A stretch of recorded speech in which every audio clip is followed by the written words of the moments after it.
C'est une histoire, on va voir des princesses, on va voir un prince, et voilà.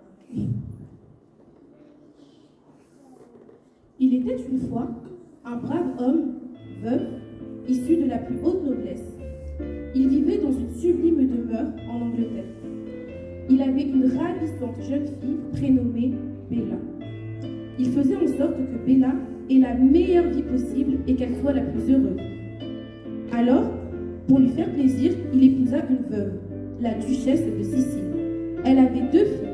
Ainsi, avec une nouvelle maman et 2 sœurs, sa fille aurait pu être heureuse. Mais hélas, le brave homme mourut peu après. Tout changea pour Bella. Elle se retrouva seule avec sa belle-mère, ne l'aimait pas et ne se souciait pas d'elle. La relation avec ses 2 sœurs était tout aussi compliquée.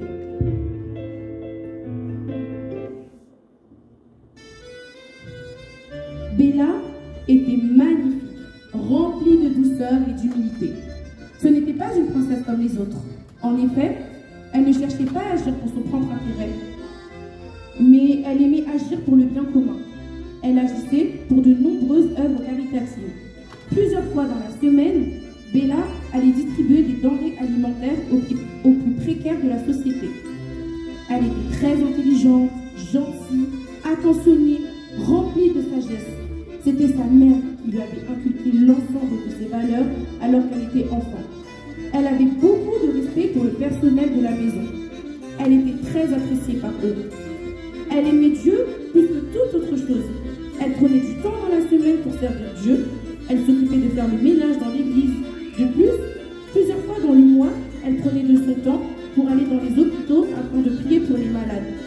Elle n'était pas ce genre de princesse cloîtrée dans un château, restant passive. Elle avait une réelle volonté de devenir médecin humanitaire afin afin de venir en aide aux plus démunis.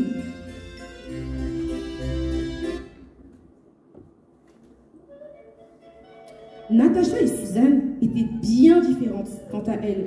Elles étaient méchantes, elles pensaient qu'à leur propre intérêt et à leur propre personne.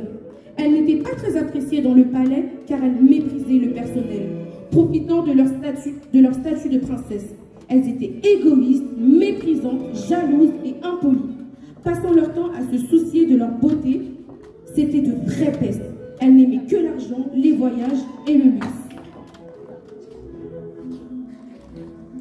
Les deux sœurs étaient méchantes avec Bella, lui confiant les tâches les plus rudes. En effet, c'était elle qui rangeait et nettoyait les chambres des demoiselles. Ses sœurs la faisaient coucher au grenier alors qu'elle dormait dans des lits les plus confortables. Elle les malmenait sans cesse. Elle faisait exprès de rajouter du travail supplémentaire à Bella alors que Bella s'occupait des tâches ménagères et de l'entretien de la maison. La pauvre fille souffrait, mais tout avec patience et elle n'osait pas s'en plaindre. Un jour, le roi d'Angleterre dit à son majordome: « Il est grand temps que le prince mon fils se marie. Nous allons organiser une grande réception ce soir. Rassembler l'ensemble du pays, je veux la plus belle pour mon fils, celle qui pourra répondre à l'ensemble des attentes d'une vraie princesse. » Le majordome s'empressa d'annoncer à l'ensemble du pays la grande nouvelle. Oyez, oyez! Le roi d'Angleterre organise un bal ce soir pour l'ensemble des filles du pays. Il recherche la femme parfaite pour son fils, héritier du royaume. Toutes les filles du pays y sont conviées. Chaque femme devra se présenter au miroir royal. Seul lui pourra déterminer qui sera la fille attendue pour l'héritier du trône.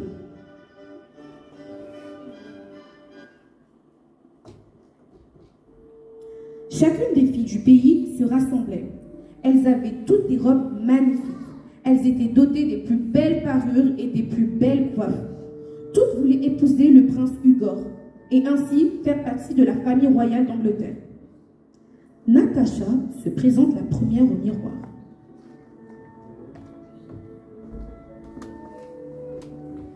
Miroir, miroir, affirmez dès maintenant que je suis la fille parfaite pour le fils héritier. En effet, je suis belle et riche.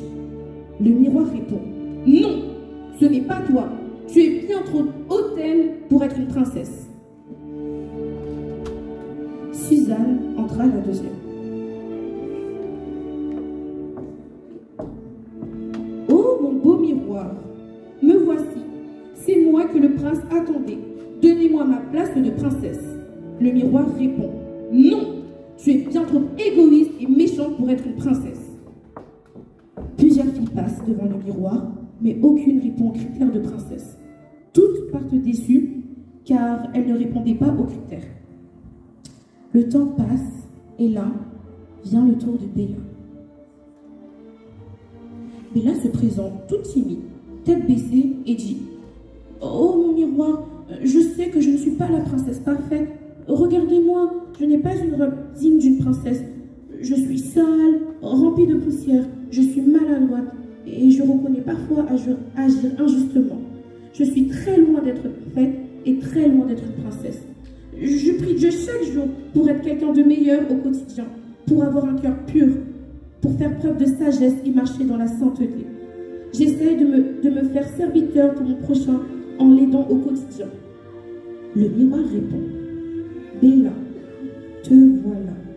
Tu es la princesse attendue par le prince héritier. En effet, tu as toutes les qualités. Tu es humble, tu es une femme de foi qui sert Dieu au quotidien. Tu es remplie d'amour et tu aides ton prochain.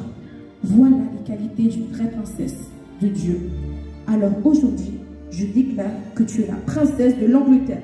Continue à être comme tu es et ne change surtout pas.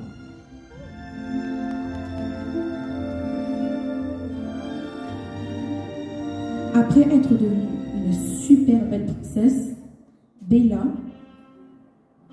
pouvait enfin se marier avec le prince Hugor. Ils s'unissaient dans le lien du mariage et eurent beaucoup d'enfants.